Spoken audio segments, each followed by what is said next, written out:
I made the mistake of telling my kids that there was Santa Claus, but then it got really out of hand because my little one said, wanted some extravagant present. I said, well, that's too much money. He says, don't worry, Mom, you don't have to pay for it. Santa Claus can get it for you. I was like, well, Santa Claus needs money. We have to give Santa Claus money. Well, Christine, I'm not saying you're bad either for doing it. It's just that...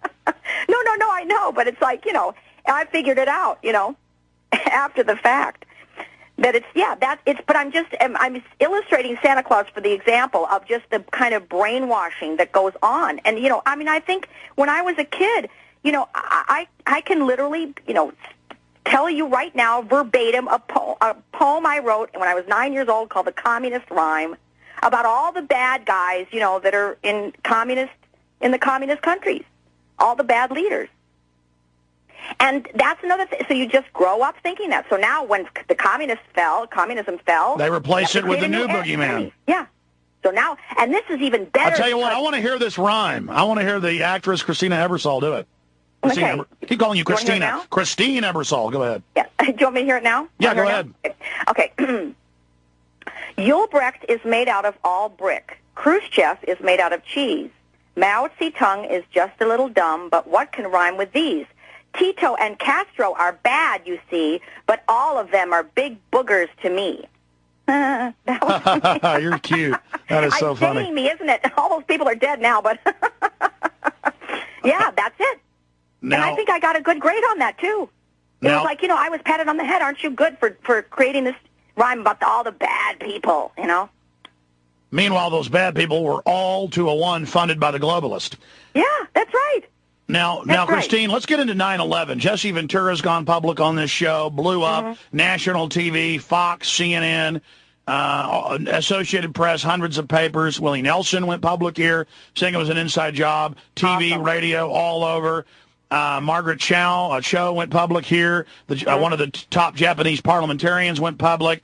We got Andres von Bulow coming up Monday. He's already gone public, former defense minister, but now he's going even more public with being an inside job. The former Italian president, highly respected, 7 years president, former head of their intelligence agency, says that the New World Order carried out the attacks of the U.S. and Israel, to be precise. All these people are going public. All these people are speaking out. It really is building towards bigger and bigger finales that just take us to a new level. But yes, my fingers to the wind, my ears to the ground. I see that if we just all intensify our efforts, we can really expose this and bring the criminals to justice. Mm-hmm. Well, I think it's also, when you talk about this, it's really interesting to note that a lot of this can be made a non-issue by the mainstream media, which I find are the biggest culprits of all in perpetuating this propaganda and this, and bringing the New World Order into being. Because when you talk about this, well, do we find this on mainstream television? I mean, that it keeps repeating, or that they parade them forward as another one of those nutcases and then demonize them, trash them on television. Is that what's happening? Well, they're trying to trash, but not anymore. They're cowering to Ventura. He went on Fox, and basically O'Reilly, I mixed them together, Sean Hannity, Sean Vanity, as some call him, was just dumbfounded and couldn't even respond. Really? And then O'Reilly backed off and didn't do a pinhead segment like he did on Willie Nelson, because I know that blew up in his face. He didn't do a pinhead section that I know of on Ventura. And so, no, they're now looking, when you see them on TV against these people, they're looking scared. They're looking freaked out. They're almost speechless now, because you look at the polls, the vast majority know we've been lied to. Right. And that takes away their favorite little tool of carrying out the attacks and then posing as our saviors. Well, it also, too, the other thing is we have to understand is that the American flag is our faith. That has become the nationalist faith. And that's another way how, religion has been co-opted, and brought into this bigger, propaganda and mythology venue, is that, to speak against the government is to speak against God. That's really the way they put it. I mean, you see David Ray Griffith go on television, and you see Sean Hannity saying that it's a sin for him to say that the government lied about 9/11. Yeah, it's making it a religion. Well, I mean, it is a religion. Believing the government, believing the lies. I mean, the way they seduce conservatives to accept gun control, open borders now, and all they've got left is just hating Arabs. And then meanwhile, you explain that the government's funding the few Wahhabist real terrorists and using them to attack Iran, and then Petraeus and McCain say, no, Shiites are now al-Qaeda. And they just said that in the Senate hearings, and now the media is saying, okay, I guess Shiites are al-Qaeda. Instead of McCain getting in trouble for saying that, they're just saying, he said, yes, they are al-Qaeda. And then now the media is saying, okay, I guess Shiites are al-Qaeda. I mean, it was kind of like a month ago when the economy was plunging and the dollar was plunging, and it's plunged even more now. They asked the White House press secretary, they said to her, is the dollar dropping in value? Please, the White House needs to tell us. And she said, I'm not allowed to tell you that. I'll be fired. Like we need the White House to tell us, like we're 2-year-olds, if the dollar's falling. We can just look at the index. I mean, you see what I mean? It's like... Yeah. Oh, yeah. It's crazy. They crazy. won't even say we're in a recession, will they? No, they still say we're not. Yeah, that's right. And so because they won't say we are, people then debate whether we're... It's like they control reality. Unbelievable. That is such a great point, Alex. Christine Ebersole, well, thank you. Stay there. I'm going to come back to more about 9/11, your ideas of moving forward. Are you going to be in New York on 9/11? That might cinch it for me to go up there if you're going to be there. I still haven't decided. And so much more. ChristineEbersole.com. Ebersole is EBERSOLE.com. Or just Google Christine Ebersole and you'll find her website. We'll be right back. Christine Ebersole, I want to get you back up in the near future, instead of just once a year. I really appreciate your time, your energy, your passion.